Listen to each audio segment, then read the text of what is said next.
Hello my dear friends. आज मैं अपनी कविता के एक नए पड़ाव की ओर, जहां कर्ण और कर्ण की व्याथा को लेकर आज के आधुनिक युग में मैं उस दृष्टिकोण को लोगों के समक्ष रखने का प्रयास करूंगा जहां रावण युग में भी राम की भूमिका शायद सार्थक हो सके। हालांकि इन बातों का, इन मर्मों का विशेष अर्थ नहीं है। एक रोमानियत में हमने कुछ अलग तरीके से कहने का प्रयास किया है, तो उसी विषय वस्तु पे हम चलते हैं आज। उसने हथेली पर लिखा बार बार, तूफानों को कर दरकिनार, सागर समंदर मथ के किया संधान, ये रहस्य जीवन को दिया सम्मान। उसने हथेली पर लिखा पानी बार बार, बीज रूपी वृक्ष बन गया ढाल, देखो प्रभु का कमाल। यौवन पर लालिमा लिए चित विशाल, कर रहा रोम रोम हरि का गुणगान। उसने हथेली पर लिखा पानी बार बार, रेत भर मुट्ठी में कर सके जो, रेत भर मुट्ठी में कर सके जो असत्य का भी संभार, वो सिर्फ प्राणी नहीं विशेष है, जन्म अभी शेष है। वो सिर्फ प्राणी नहीं विशेष है, जन्म अभी शेष है। चिता या कलेश है, दुविधा या सुविधा लेस है, मर्म का धर्म कर्तव्य तेज है। निस्तेज पाप कलंक रूपी खेद है, चांद पर आफताब की कृपा श्रेष्ठ है। किसने लिखा हथेली पे पानी बार बार।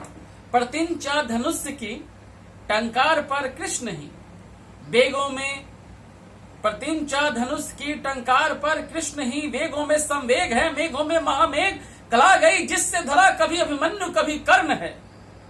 वृषसेन का कौशल परिवर्तन की देन है, संबंध का आखेट अनेकों प्रपंच है। कौरवों का तिलिस्म पांडवों की भेंट है, ज्ञान गीता का अर्जुन को करता सकेत है। ये रणभूमि कर्म की और युद्ध प्रस्तुत है, ये रणभूमि कर्म की और युद्ध प्रस्तुत है। पार्थ को दिया ब्रह्म दर्शन भविष्य का संकेत है। पक्ष विपक्ष की बहुधा नहीं, धर्म अधर्म का खेल है। धर्म सत्य की पुनः स्थापना हेतु ईश्वर ने किया स्वयं मृदंग है। काल जिसके अधीन वो कभी महाकाल तो कहीं महाकाली स्वयं है।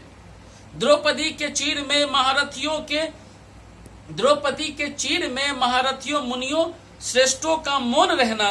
द्रौपदियों के चीर में महारथियों मुनियों श्रेष्ठों का मौन रहना। पापियों के श्वास को अट्टहास और चित्कार भरने देना।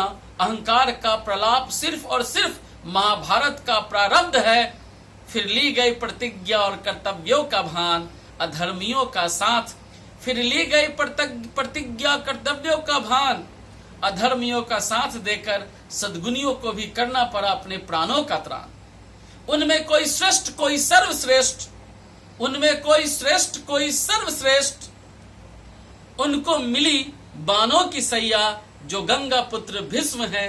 जिनको मिली बानों की सैया वो गंगा पुत्र भीष्म है। दानी महादानी रथियों में महारथी, धुरंधरों में सर्वश्रेष्ठ, धुरंधरों में सर्वश्रेष्ठ। देव भी जिसके आगे नतमस्तक वह महाबली वीर। पराक्रमी कोई और नहीं, सूर्यपुत्र कर्ण है। वो शूद्र नहीं बल्कि सूर्यपुत्र कर्ण है। कोई और नहीं कौन्तेय पुत्र ज्येष्ठ है। धरा धरेंद्र नंदिनी सभी उसके वीरता पर आज निशब्द है। धरा धरेंद्र नंदिनी सभी आज उसकी वीरता पे निशब्द है। 18वां दिन और अंतिम विकल्प शेष है। 18वां दिन और अंतिम विकल्प शेष है। 18वां और अंतिम दिन महाभारत का और धर्म की विजय। 18वां दिन महाभारत का और धर्म की विजय। पर यूं क्यों आंखों में अश्रु और गम है, पर यूं क्यों आंखों में अश्रु और गम है। कौन पक्ष जीता और कौन हारा, सबल सवाल रह गया। कौन पक्ष हारा और कौन जीता, सबल सवाल रह गया। धर्म जीता और अधर्म हार गया।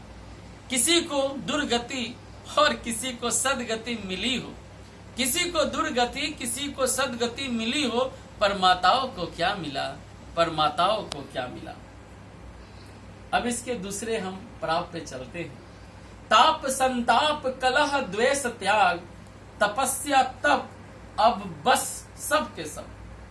ताप संताप कलह द्वेष त्याग, तपस्या तप अब बस सब के सब। क्या मिला विधवाओं को, सुनी कलाइयों को, अधूरी मांगों को, सृजन से संहारों को। आधे अधूरे ख्वाबों को मिला वो धर्म है, मिला जो वो धर्म है। वीरों का बलिदान ही कर्म है, यज्ञ आहुति समर्पण कर्म है। कर्म ही वास्तविकता, वास्तविकता ही सत्य और सत्य सुंदर है। सुंदरता श्रृंगार, ईश्वरीय साक्षात्कार एवं परिवर्तन संसार का अमूल वरदान है। हर दर्शन जीवन है और हर जीवन में ईश्वर है। हर दर्शन जीवन है और हर जीवन में ईश्वर है। ईश्वर ही संसार, आत्मा और परमात्मा का संभार, मिलनसार अस्तित्व का आधार। हर जीवन में ईश्वर है और हर जीवन में ईश्वर है और ईश्वर ही संसार। जो हुआ इच्छा, जो हुआ इच्छा, जो नहीं इच्छित है। चिन्हित सुसज्जित समन्वित सुरक्षित आवरण, और ये समाज हुआ वर्ण आधारित। कर्म साधित मान का उड़ाया जिसने उपहास, यक्ष नर देव और किन्नर कोई नहीं उसके साथ। कर्म साधित मान का उड़ाया जिसने उपहास, यक्ष नर देव और किन्नर कोई नहीं उनके साथ। किसने हथेली पे लिखा पानी बार बार, किसने हथेली पे लिखा पानी बार बार, किसने हथेली पे लिखा पानी बार बार। धन्यवाद।